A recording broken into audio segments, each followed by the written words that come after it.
IBM is much older than the PCs. It was tabulating machines. They're the biggest IT service company in the world. Etaplus work in kind of green tech industry. Because if we don't fight the climate change, we will all dead. At the end, it's very easy. Reduce the emissions of a building.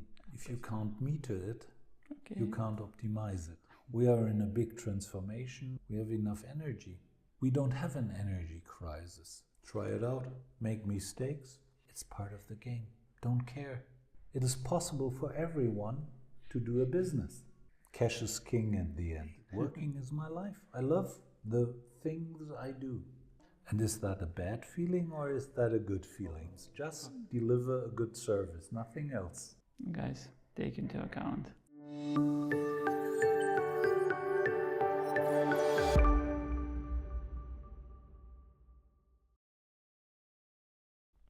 Hey guys, this is Serhiy. Welcome back to our RealTalk podcast, where we dive deep into the world of technologies and business, together with entrepreneurs and business owners who share their insights, their experiences, and their knowledge in that field. So today we are in Old Good Hamburg, and our guest is Dirk Wittler from Etaplus. Nice to meet you, Dirk. Nice to meet you, Serhiy. Okay, Dirk. As far as I can see on LinkedIn, I made some research. You've been taking managing positions since the time I just went to elementary school.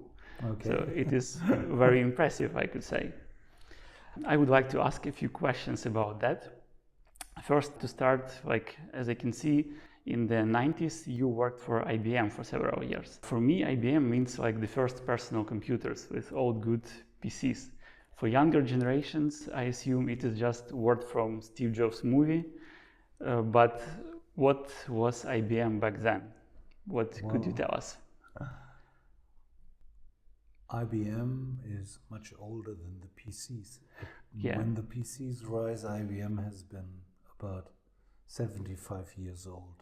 Wow. So IBM started at the beginning of the 20th century, and it was tabulating machines. The first thing they did was tabulating machines, and the name is therefore is International Business Machines. Okay. So they did machines for business. IBM in the 70s and in the 80s, they also was, I think, the second largest ATM manufacturer in the world. So most of the money come out of IBM machines you receive. But IBM at my time had begun the transformation into a service company. Today they have about 600,000 employees. Okay, that's impressive. Yeah, so they are big. They're the biggest IT service company in the world. Mm-hmm. But it is not the same IBM that was back then in the 90s. Well, in the 90s, IBM began to transform into services. At that time, they already had the PC company, what it has been called PCco. Mm-hmm. And IBM was very famous for their big computer iron, the hosts.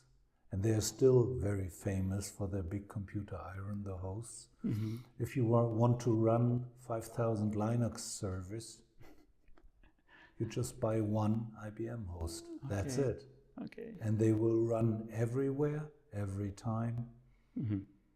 So maybe you could share also what was your role in IBM back then? I was responsible for an industry at that time, so IBM is structured into a software company, a hardware company, and all the services, consulting and so on are structured into industries. And at that time they had banking, they had insurance, they had manufacturing, they had automotive, and also they had one industry line. It was cross-industry. Okay. So everything from every industry they didn't like, it came into cross-industries. And I've been inside cross-industry. I was responsible for the whole lines of business.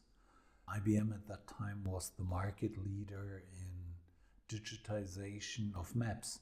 Mm-hmm. Interesting. Yeah. And we also did customer relation solutions and all that stuff. So we were the biggest company in telephone banking and internet banking at that time. And this came out of my industry at that time. I believe that we can summarize it that you started this career from IT sector, because IBM is definitely can be called as IT company. Yeah. And like for the following 2 decades, you also worked in different companies, mostly at general manager position. Am I right? Yeah. Before IBM, I started in the marketing industry. So the first thing I learned was about advertising. I worked for the biggest advertising agency in Germany, and then IBM took me over from that company to become a marketing manager inside IBM. Wow. Yeah, and the marketing managers or the external managers inside IBM at that time were called white elephants. Because they were very rare, because 98% of all managers inside IBM worked for IBM for a minimum of 10 or 15 years. So they were hired as, they were called white elephants due to the reason that you didn't grow up in the IBM culture and so on. So you came from the outer side inside IBM, and you had to learn everything about how they behave inside IBM, how does IBM work, and so on. So I worked several years for IBM. It was very successful. I've learned a lot.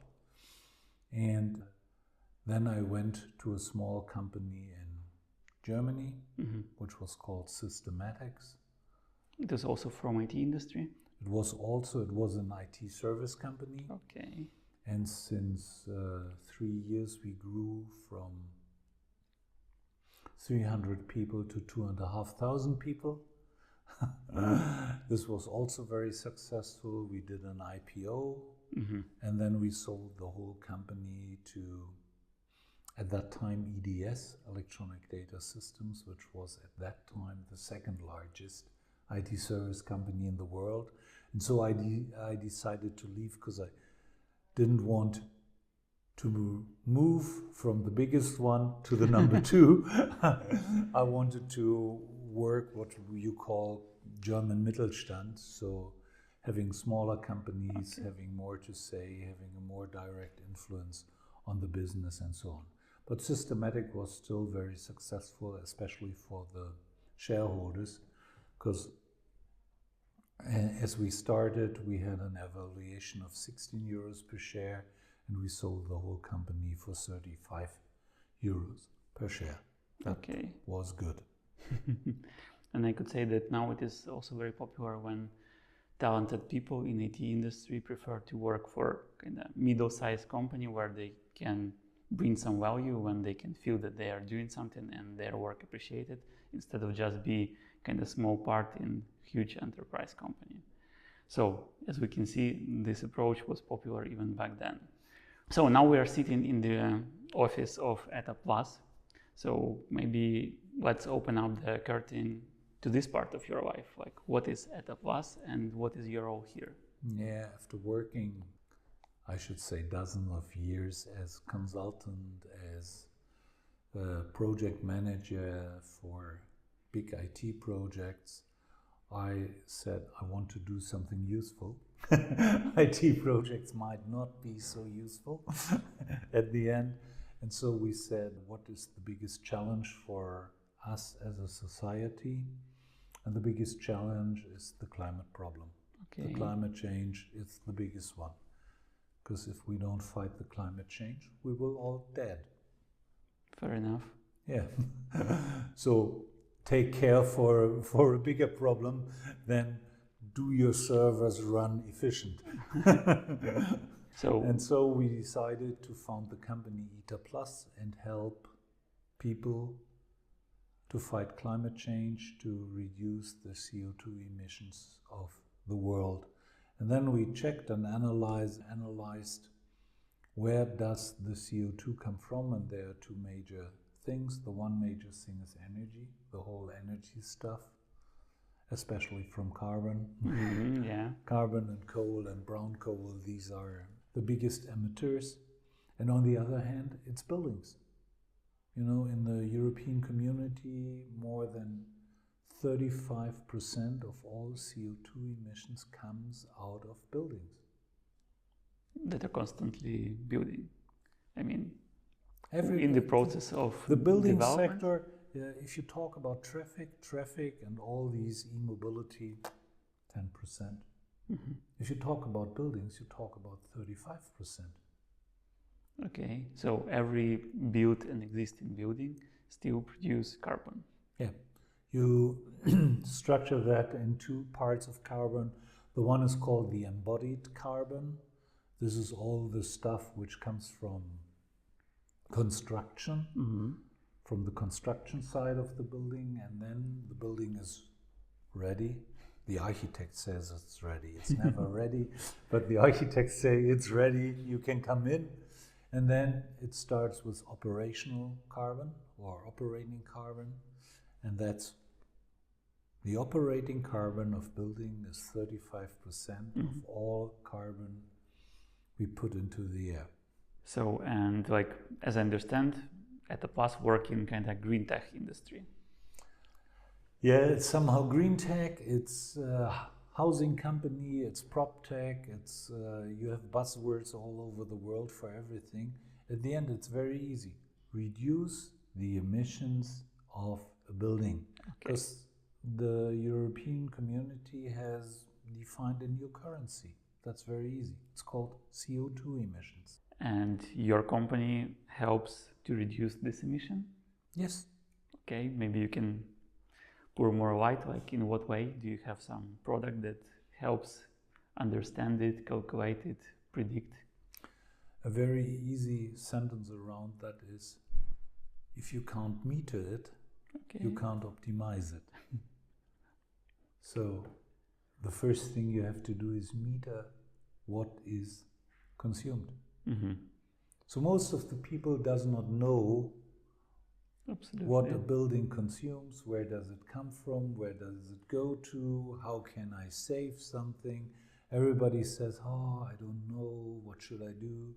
And to give you a very easy example, if you reduce the average room temperature of a building here in Central Europe by 1 degree, you save 8% of the heating consumption and therefore 8% of the CO2 emissions. Very easy, it's 1 degree. But I heard, you know, that especially this season, previous season, people already started decreasing the temperature. It was even kind of requirement about having not more than 18 degrees, no? This was something which comes from a very easy thing. We all, for the last 25 years, we said, hey, Mr. Putin, you're a good guy. You're a friend of us. You deliver us gas. We pay a cheap price for gas. And so the whole heating industry and the whole, I should say, gas and iron industry and everything was based on cheap energy. Yeah. And then we decided, oh, Mr. Putin, you're no longer our friend. We will not buy any gas from you. We want to be independent. And then the prices tripled. And so if the price triple, then it also triples for every apartment in Germany, because 70% of all apartments, of all buildings are heated with gas. That's the regular heating form in Germany. And if these prices are tripled, then you have a problem. Exactly. And the easy way is to reduce the temperature to decrease consumption. And we did that in Germany in the last year by about 18%. So we were able to decrease our consumption of gas and stuff like this. And so we decreased a lot of the CO2 emissions, but we still did not reach the target in 2022. So there is some specific target? Yes, You know, we have in Western Europe, you have the European Union.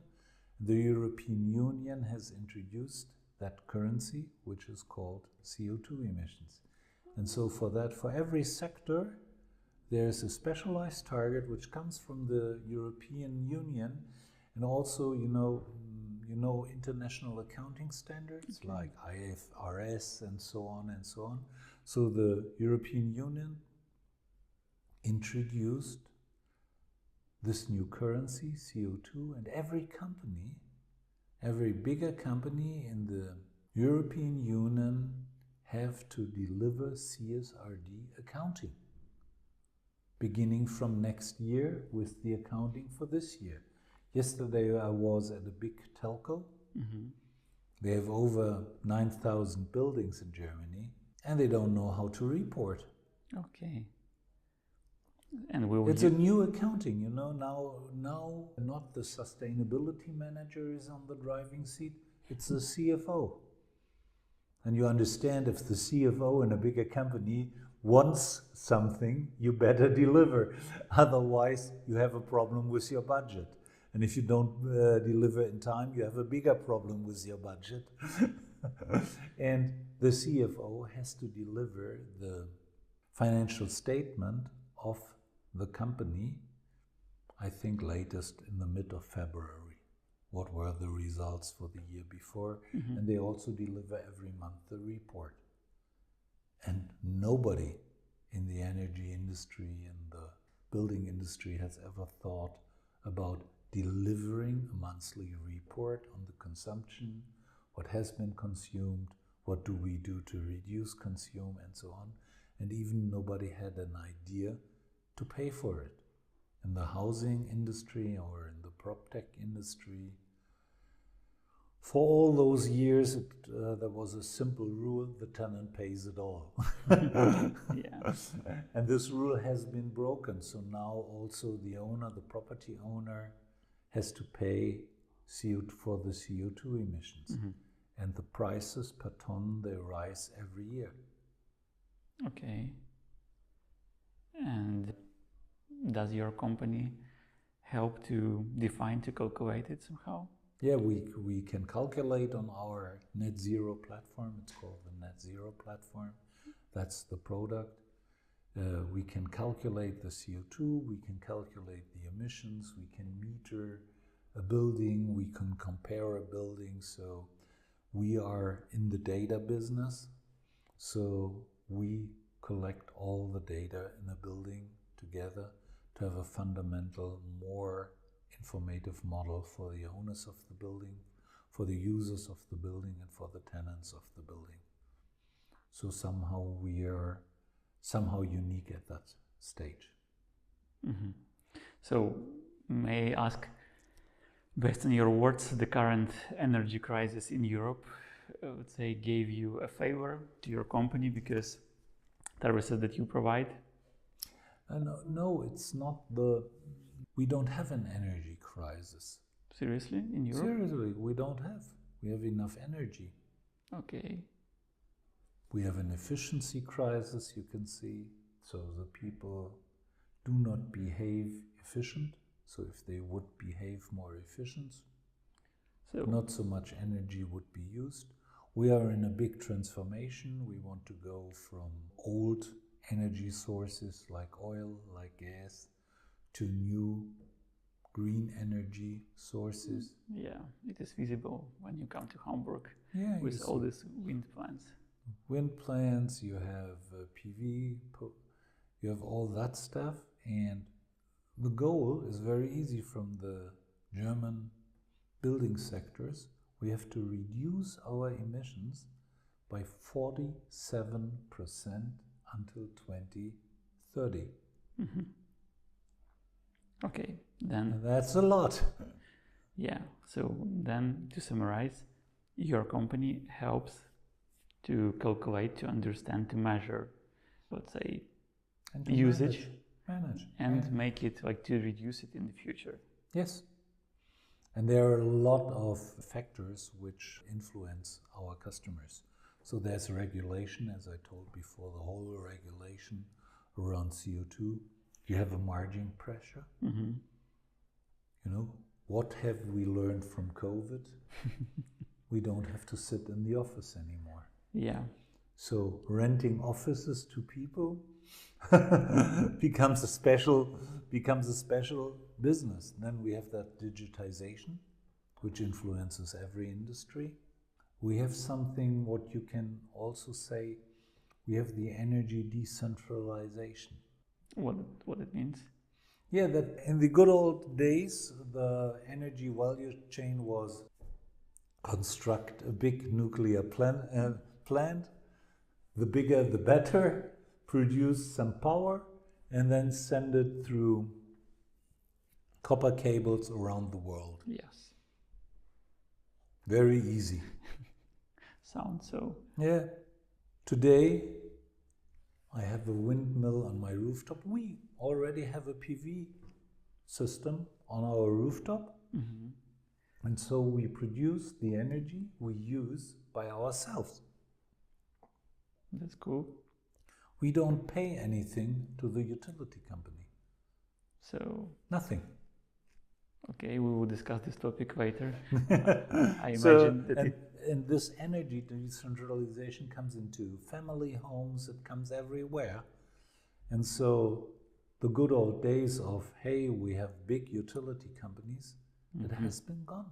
You know? Yeah. It's decentralized, the grids become intelligent. Mm-hmm. You know, in the good old days, companies like E.ON, they had over 50,000 grid stations. And they didn't even know whether they work. No communication to them. They didn't know what happened over there.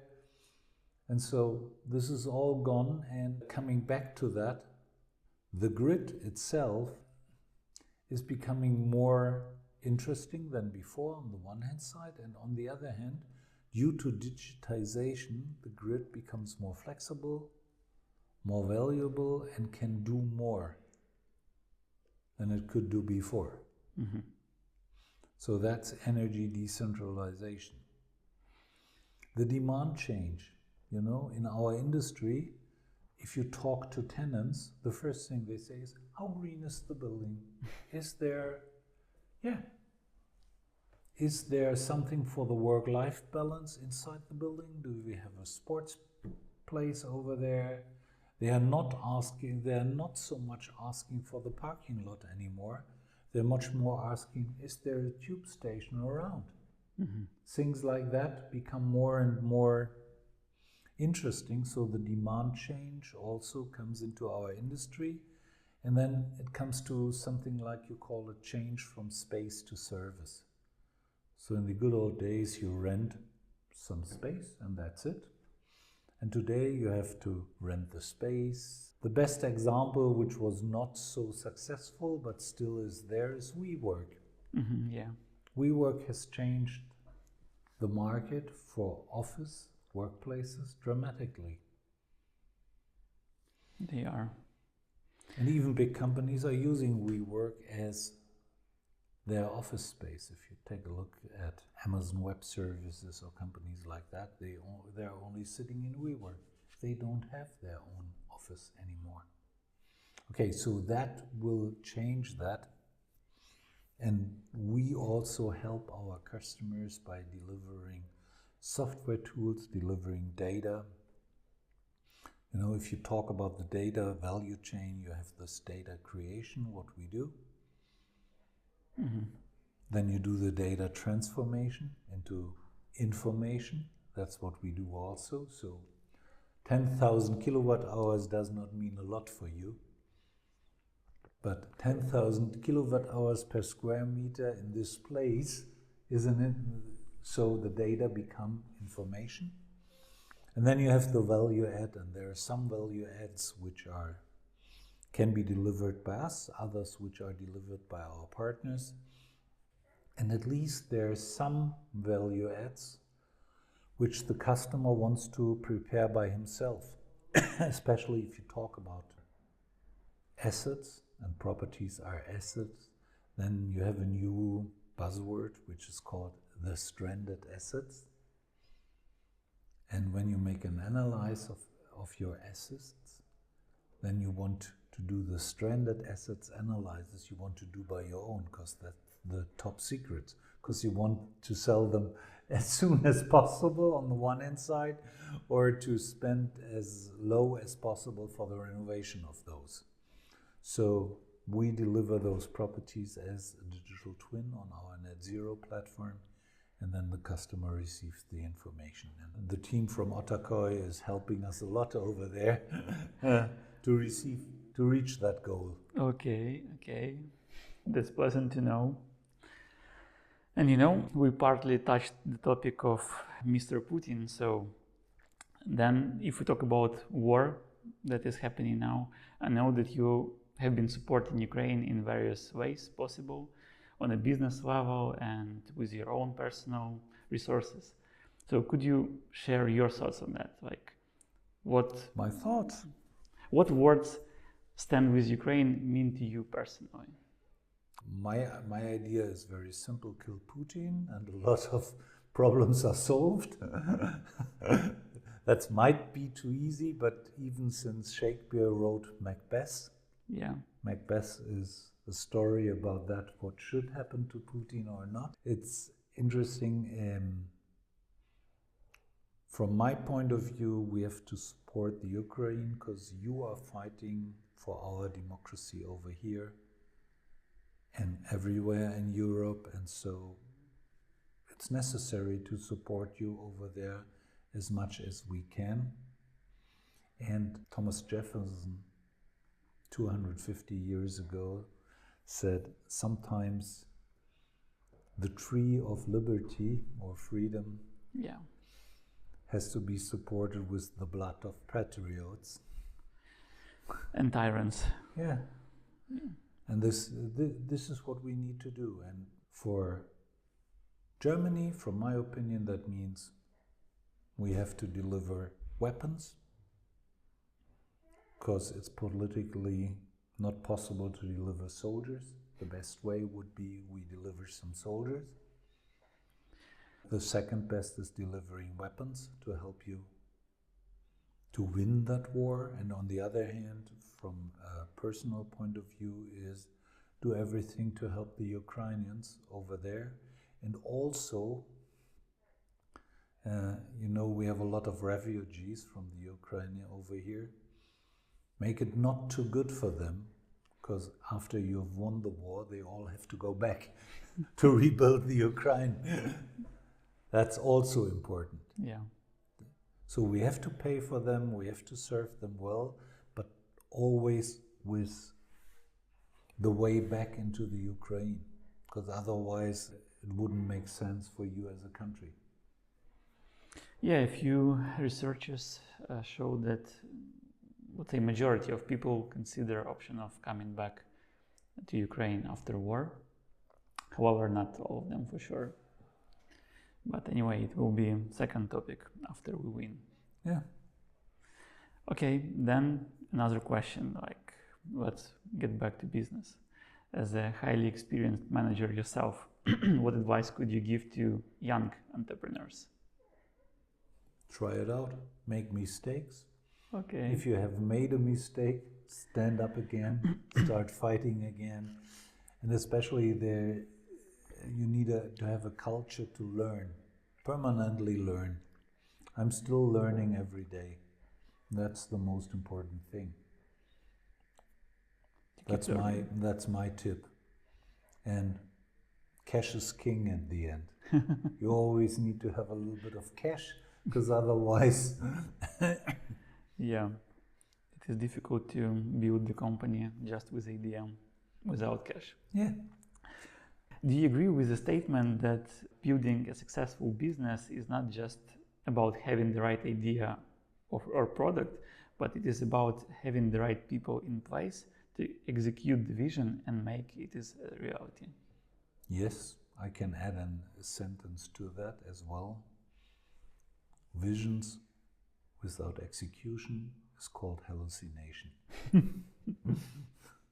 So execution is also very important on the one hand side, and also culture. If you have the wrong culture in the company, if nobody laughs be aware what happens to the company. Mm-hmm. Every morning you have to stay in front of the mirror as an entrepreneur and tell yourself, wow, what a crazy idiot is looking at me. Okay. But what about people? Like, are they important? Yes, they are the most important thing. If you don't care for the people as a small company, if you don't care for the people, you will lose everything. Because at the end, it's always people who do the business. Okay. And then what personal communication in business means to you? Like, do you think it is vital in any business growth and its success? It depends. On the one hand side, we've learned that from COVID, that video conferences like Zoom, like Teams and all the stuff around is helping us a lot. On the other hand, the bigger the business between two entities is or is becoming, the more important is to have those moments of truth where you say, okay, who is the guy, who's the women on the other side? Do I trust them? At the end, it's always about trust, and you can't build trust on machines. That's true. Yeah. Then, what values do you respect in people?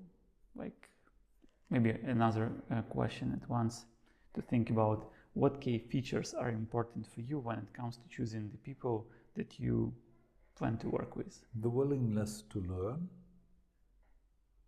If the people want to learn, it's much more important compared to where do they come from? Do they come from a famous university or things like that? That's something what you can call the best people dilemma. Mm-hmm. You know, all the big companies come around and they say, oh, I want those guy who is 24, has done a master in everything, speaks 5 languages, has 5 practitioners in all around the world, is social competent, can sell himself perfectly, and does not want more than 48,000 euros a year. And what have those guys learned so far? If you take a look along. In school, he has learned, okay, hey, Mr. Teacher, yes, I agree with you. In university, he learned, yes, reading the books from my professor and starting all of my presentations with the word, dear Mr. Professor Smith, as I wrote in your wonderful book or publication like this, I totally agree with that publication, then you are on a 3. And I have some things about that. So what they've learned over years is not to break out of the system, not to think outside the system. They even haven't learned systems thinking. They only have to learn how to function perfect in a system. And now you say, hey, and you are our new innovation manager.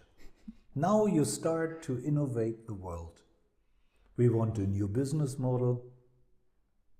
The only thing he has learned how to adapt a business model, never how to create one. So that's the best people dilemma. And if you think about that, in a regular company, in the big ones, if Steve Jobs would came around and say, oh, I want a job, they would say, no diploma, no culture, not the right behavior, controversy in discussions, you're out. Or especially also René Obermann, the former CEO of Deutsche Telekom. What about him? Yeah, he never ended with a diploma from a university. He started after his secondary school, he started his own business, and that's it. And at the end, he was the CEO of a 65 billion company. And today, all those things are closed. You won't have the chance. The only way is do your own business. And if you think about that, if you talk about the people who come from university, you can say in the 80s, I remember the 80s, you don't do, everybody wants to work in an advertising agency. Hey, that was really cool, having models around you, doing shootings all over the world. The advertising agency was really something very interesting. In the 19s, it has been the internet industry. Oh, working for America Online. You remember America Online? AOL? The biggest internet provider of the world at that time. I never even heard about that, but I believe it was popular back Yeah, then. it was. They had more than 100 million users at that time. This was really important. So everybody wants to work for an internet company. In the 2000s, it was, hey, let's be in consultants. Working for McKinsey, the most interesting thing at the end. Today, everybody says, oh, go away with that consultants, with that slides. In the 10th, it was investment banking. All the best people went into working for Morgan Stanley. That's is it. 70 hours a week, how wonderful. And so on and so on.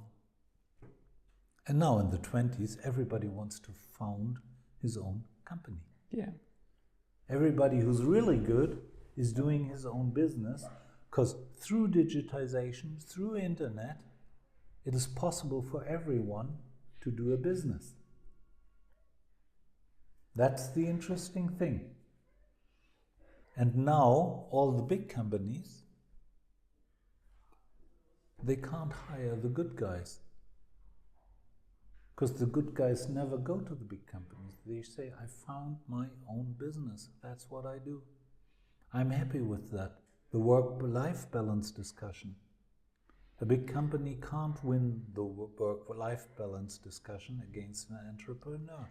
Okay, in this case, I can argue, because especially when you just start your own business, your work-life balance will suffer first.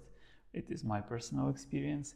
No, is it your work-life balance which suffers, or is it at the end, it's so much work and I love my work that I always decide for work and not for life? Yeah, exactly. Yeah. And is that a bad feeling or is that a good feeling? Okay. That's what you have to think about. You know, everybody who's talking about work-life balance is either disappointed of his work.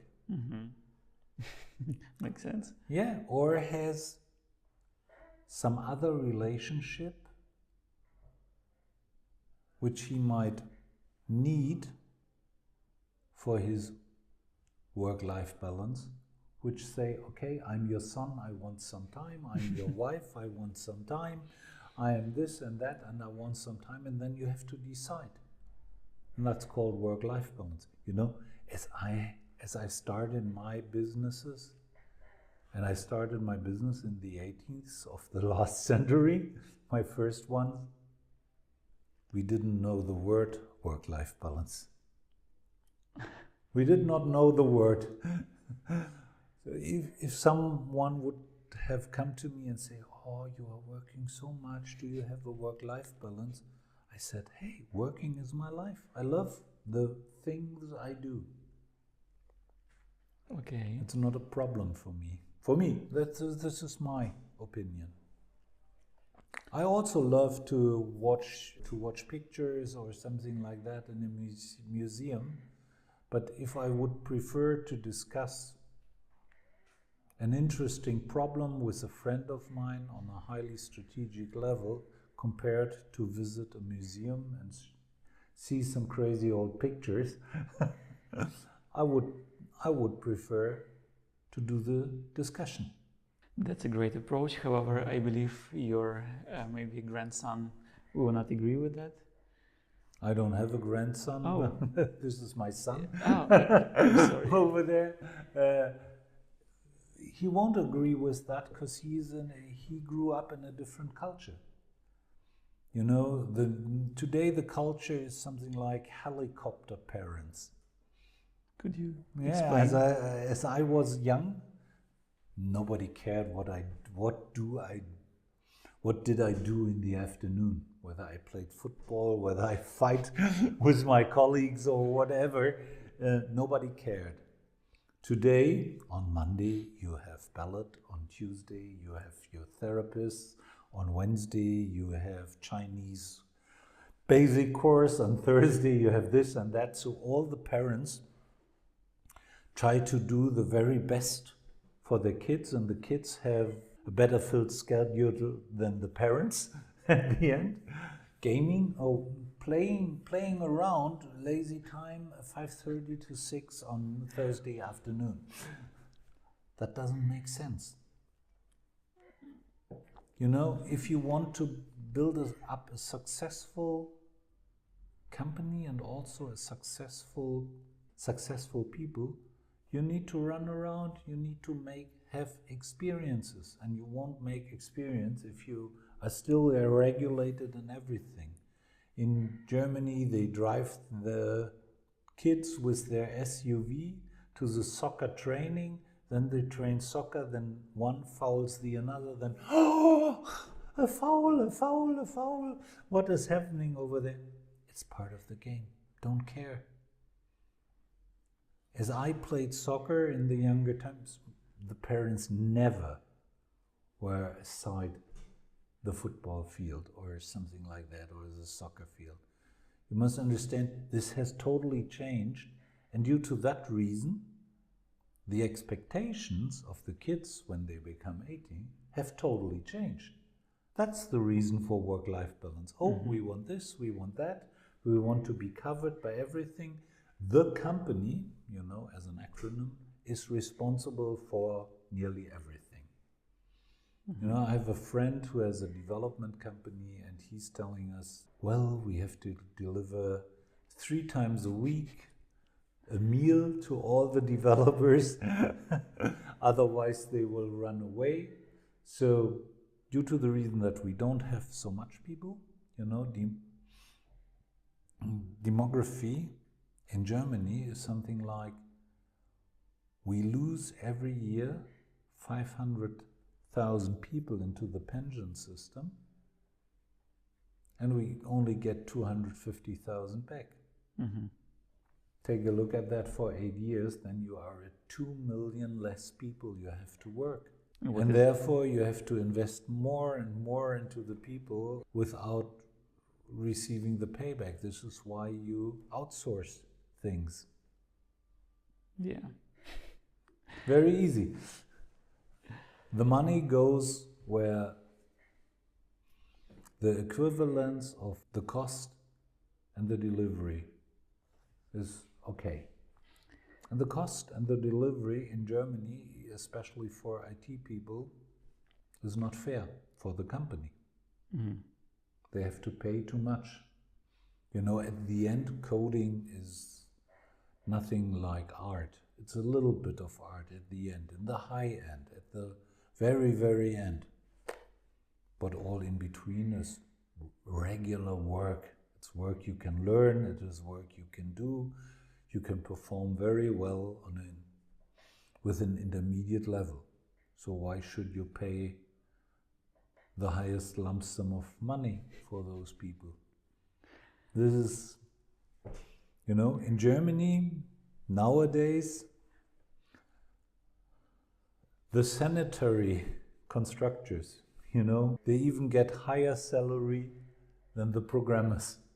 In England, the electricians, there's no electricians in England, in the UK.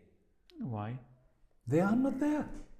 They never have trained those. You know, for years there was always, you have to make your secondary school, you have to study, otherwise you won't be successful. If I would look back, I would be, the greatest success would be being 16, founding a sanitary company, doing that for 10 years and becoming rich as hell without without any problems. Just deliver a good service, nothing else. Mm-hmm. Yeah. Okay, but coming back to your schedule. You know, I also wanted to ask about people, because you mentioned it is very difficult to find people who can create some new stuff, who can use their imagination because they were prepared to follow the rules, to do what they were taught. But do you use any special practice, and how do you hire people for your company? Like, do you give some special opportunities to people to release their possibilities, imagination, innovations? The only thing what you can do is give everybody a chance to talk to you, really. Even if he has not the right diploma, even if he has something like a broken CV, you can say, okay, I have been 17, I made my secondary school, and then I traveled around 1 year in Africa. That's much more interesting than, oh, I did for the Red Cross 6 months in a German Kinderheim. Or things like that, you know? A broken CV is a good entrance, because then you have experience. So, life experience. Yes. Guys, take into account. Yeah, that's much more interesting, because you can't study what we do. Customer orientation, I don't know any studies where you say, okay, first thing is customer orientation. What is a customer? You will never win a discussion with the customer. No chance to do that. Okay. Yeah. So, thank you for all these thoughts. We are running out of time, so usually at the end of our videos, I ask our guests to pronounce the name of our company. But you already did it at least twice, so I will ask you to do it one more time. Can you say word OTAKOYI? OTAKOYI. Was it easy for you? Yeah. No, I've learned it from Solja by having been trained for about 10 minutes to really understand it. But I know it means something like oops. Yeah, like oops, or like wow, when you're very impressed with something or astonished. But yeah, we are fighting and fighting hard, trying to explain to people that it's not Japanese word, it's unique Ukrainian word, and you can use it whenever you want and need. Yeah. So thank you, Dirk, for this insightful talk today. Hope you guys also enjoyed this conversation, and stay tuned for more videos and more episodes. Okay, thank you very much. Thank you. Bye. Bye.